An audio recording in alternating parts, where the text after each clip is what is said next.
Okay, so this book has officially been sold. However, there's a stipulation. I have to read this book before I send it, which I think is going to be extremely fun. So, what this is Vampires in Their Own Words, an anthology of vampire voices. And from my understanding, this is like real life vampires, not necessarily fictional, but I could be wrong.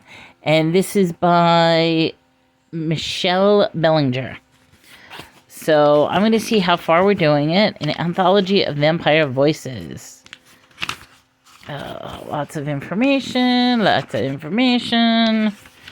Okay, introduction. The world of vampires. In traditional European folklore, a vampire is an undead being that nightly rises from the grave to suck the blood of the living. Hungry ghosts of the most ghoulish variety, folkloric vampires are trapped between life and death, and they seek to drag others into the shadowy existence along with them. Typically, the vampire of European folklore targets friends and family members for his or her nightly predations, leading scholars to suggest that vampirism was merely a convenient myth that grew up to explain instances of contagion when a wasting sickness made its way through an entire extended family or village. The vampires of modern fiction and film are far more removed from their hideous cousins in folklore. Creatures of great power and beauty, the vampires of modern myth seem to represent our cultural quest for eternal youth.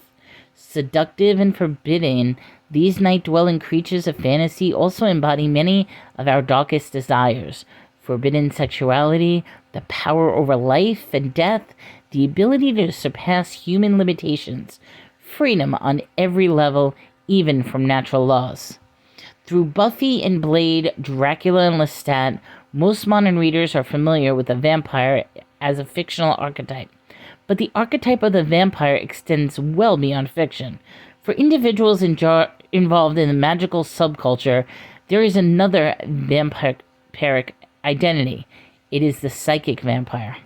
Not quite as deadly as their folkloric counterparts, psychic vampires are individuals driven to feed upon the energies of others.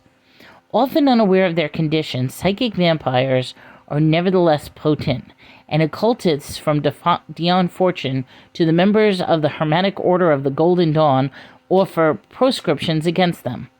The time-honored traditions of psychic self-defense texts continues in the work of Konstantinos, John Slate, Judith Orloff, and modern writers who address the reality of psychic vampirism, offering methods of protecting one's energies from individuals perceived as psychic predators.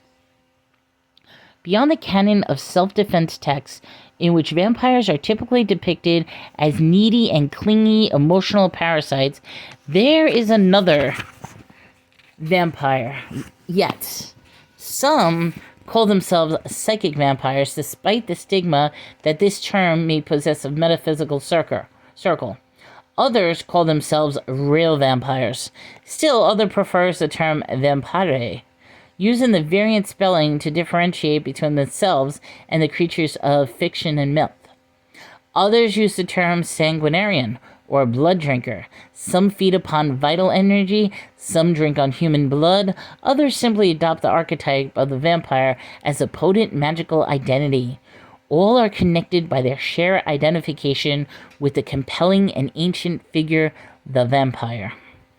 The reluctant vampire. My own exploration of vampirism started 20 years ago.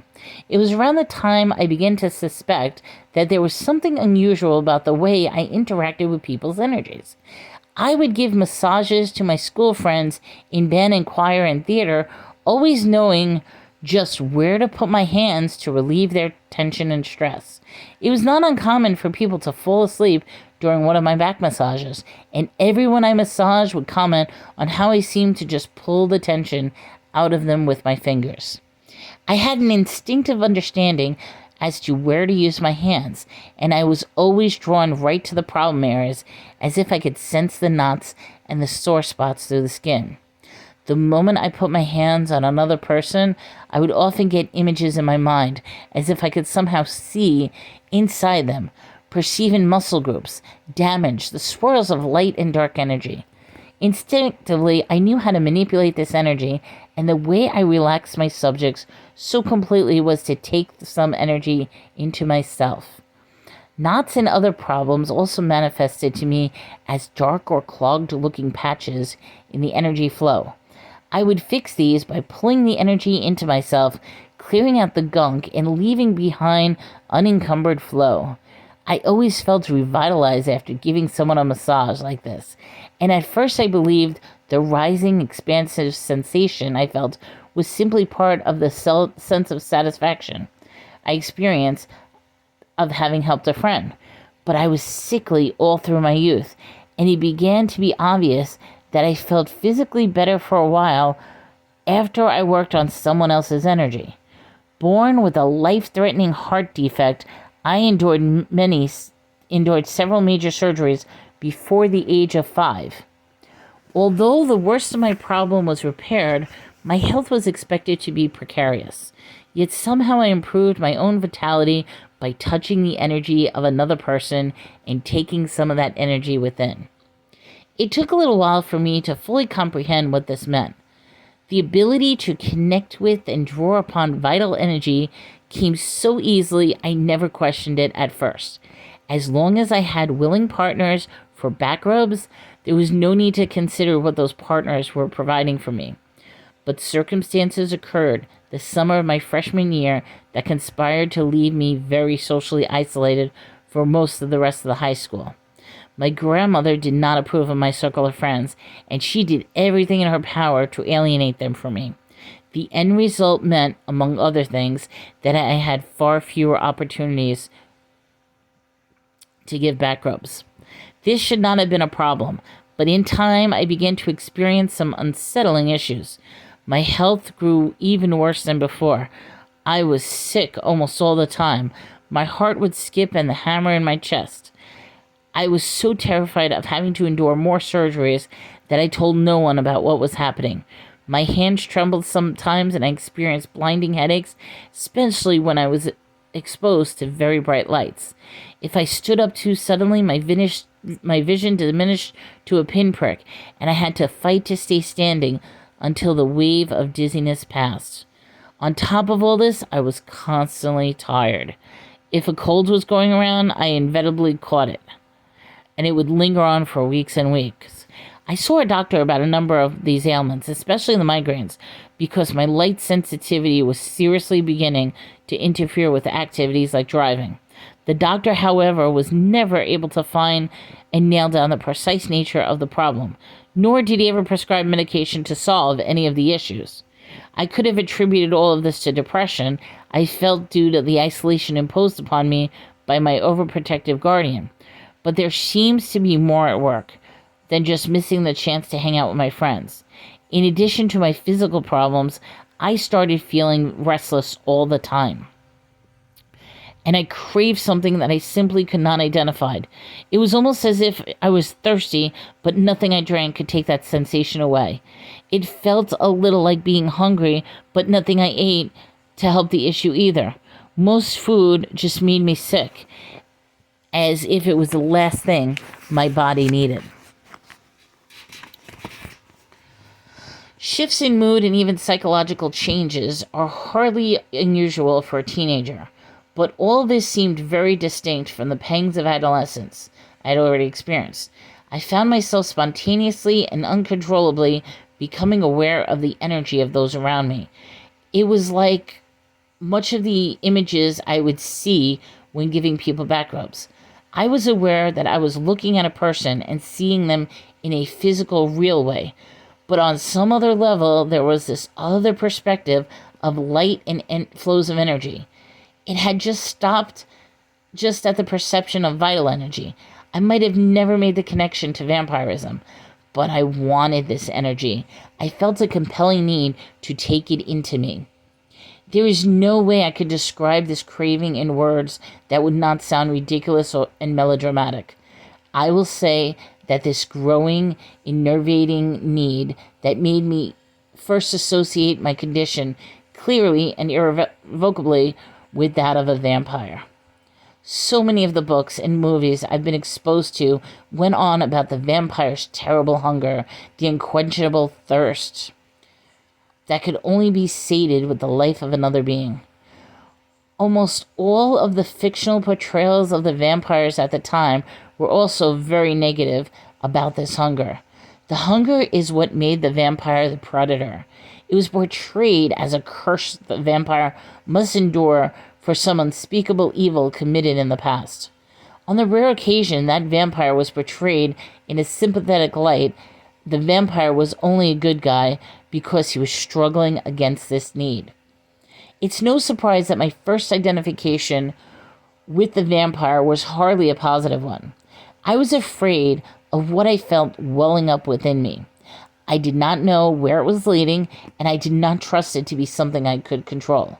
I was a National Merit Scholar, a star student involved in the Honor Society who actively participated in a great deal of community and volunteer work. The dark image of vampire portrayed in popular culture stood in stark contrast with all of this. I couldn't be a vampire. I was one of the good guys. My initial response was to deny and repress this unsettling urge, but doing so immediately led to problems. On more than one occasion, I caught myself feeding unconsciously, daydreaming in class and focusing on the person in front or across from me. One girl I did this to fell asleep at her desk, her head dropping down with an inaudible thump.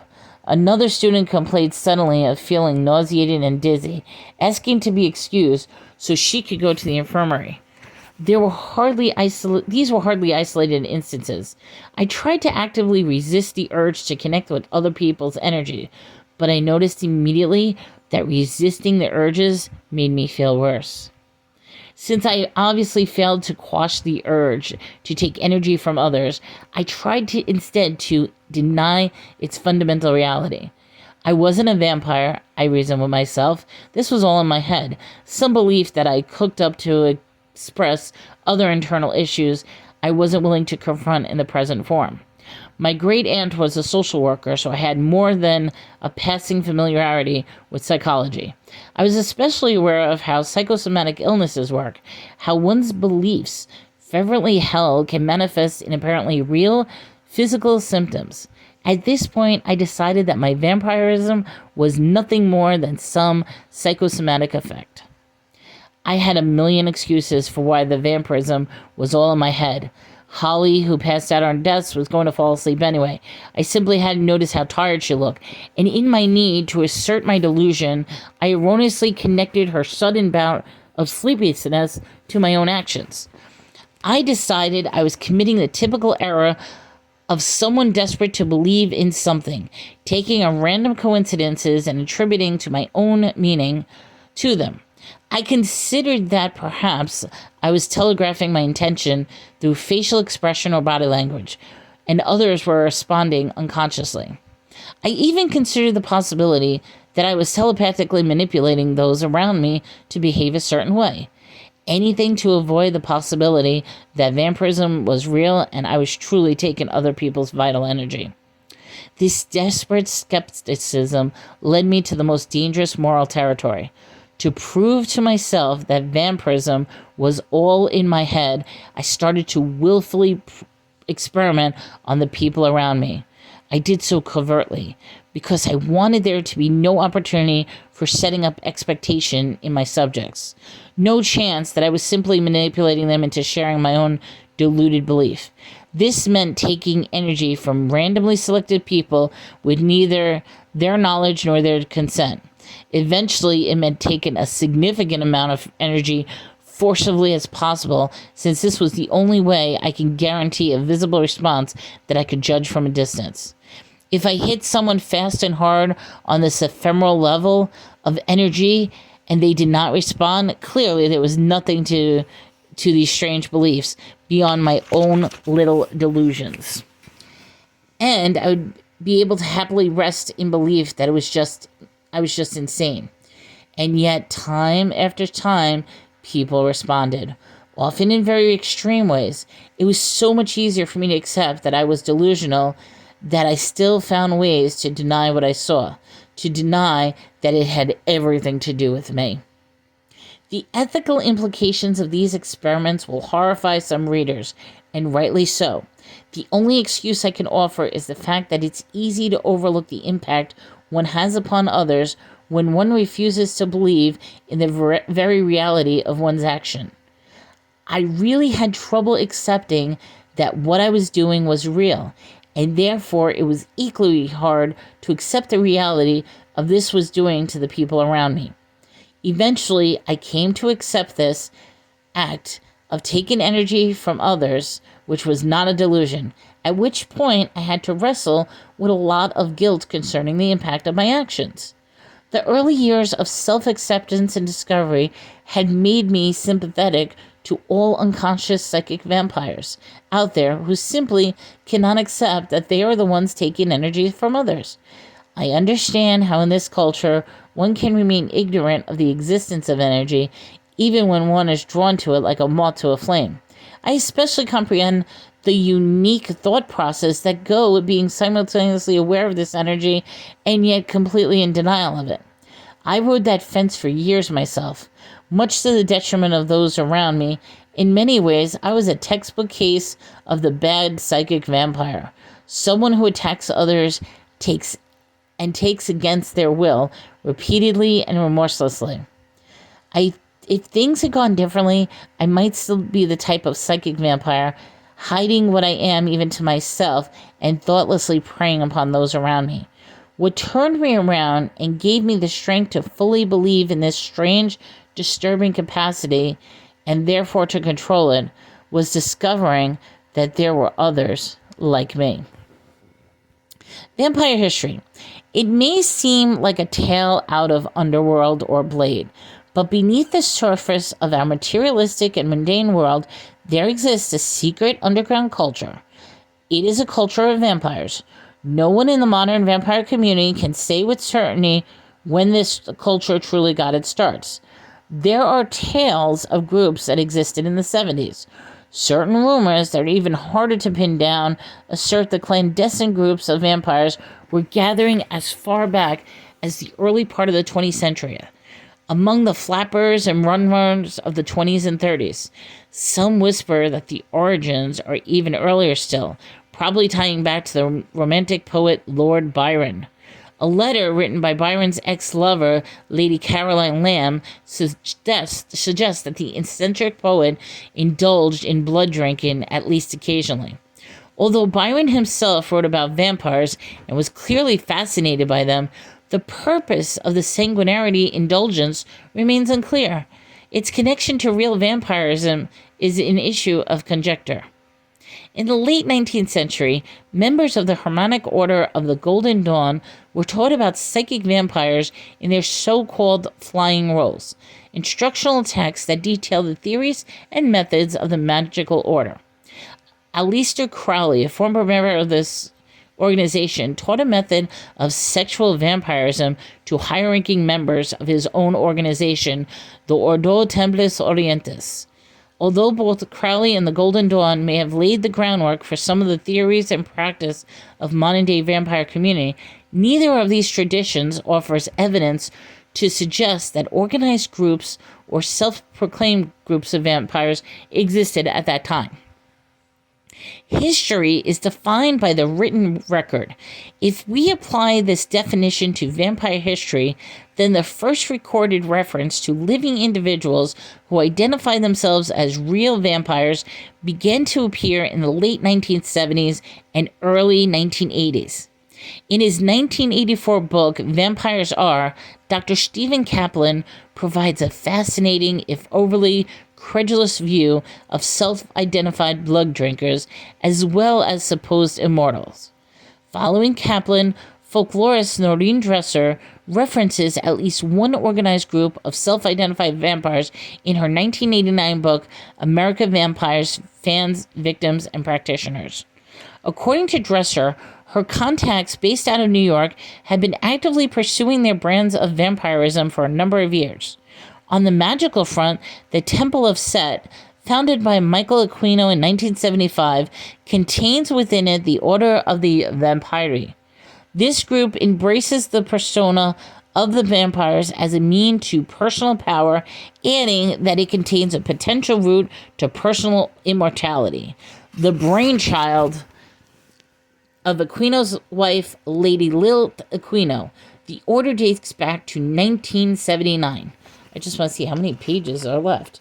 Oh, the introduction goes on and on. We're already at 20 minutes, so I'll go on for a couple more minutes and probably have to do part 2 later.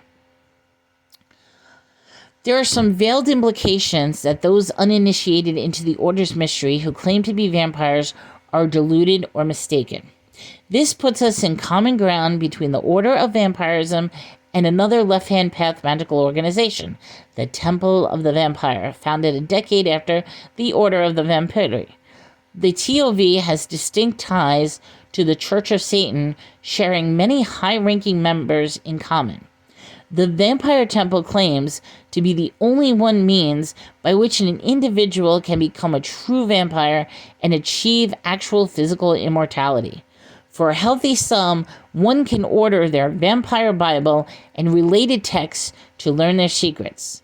The monetary price is not the highest cost for the TOV, exacts from its member. Members are expected to give total obedience to the temple's shadowy elders, maintaining absolute secrecy. If a member communicates with other vampires who are not part of the temple, they are threatened with excommunication. Both of these groups were some of the first organizations to openly work the vampire archetype with their magical practices, but they have had little to do with the modern vampire subculture. As strict members-only organizations, they have kept their distance from growing vampire community, alienating many of the community by asserting that their particular brand of vampirism is the only one that is right. Interestingly, as the vampire community has gained more exposure and acceptance in recent years, these two magical orders have grown even more insular. If there is more history concerning the roots of the vampire movement, neither of these organizations seems willing to share it outside their own membership.